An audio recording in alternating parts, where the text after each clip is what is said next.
সত্যবাদী বালক। এক গ্রামে এক বালক থাকত। নাম তার ইয়াহিয়া। ছোট থেকেই সে ছিল খুব ধার্মিক ও সত্যবাদী।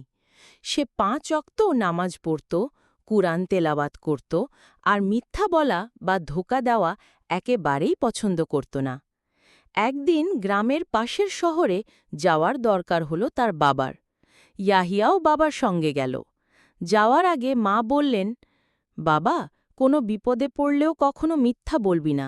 আল্লাহ সবসময় সত্যবাদীদের সাহায্য করেন।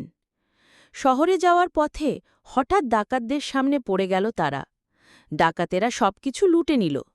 এক ডাকাত ইয়াহিয়াকে জিজ্ঞেস করল, তোর কাছে কিছু আছে? ইয়াহিয়া বলল, হ্যাঁ, আমার পকেটে ১০ দিরহাম আছে। ডাকাতেরা হেসে বলল, এখনকার বাচ্চারা মিথ্যা শিখে গেছে, আর তুই বলছিস সত্যি? ইয়াহিয়া বলল, আমি মিথ্যা বলি না। আমার মা বলেছে আল্লাহ মিথ্যাবাদীদের পছন্দ করেন না। ডাকাতের নেতা এতটাই অবাক হল ইয়াহিয়ার এই সাহস ও সত্যবাদিতা দেখে। সে বলল, একটা ছোট ছেলে যদি আল্লাহকে ভয় পায়, তাহলে আমি কিভাবে আল্লাহর ভয় না করি? তারপর সে আল্লাহর কাছে তাওবা করল, ডাকাতি ছেড়ে দিল এবং ইয়াহিয়াও তার বাবার সব জিনিস ফেরত দিয়ে বলল, আজ থেকে আমি সৎভাবে জীবনযাপন করব। নৈতিক শিক্ষা। সত্য কথা বলার সাহস থাকতে হয়।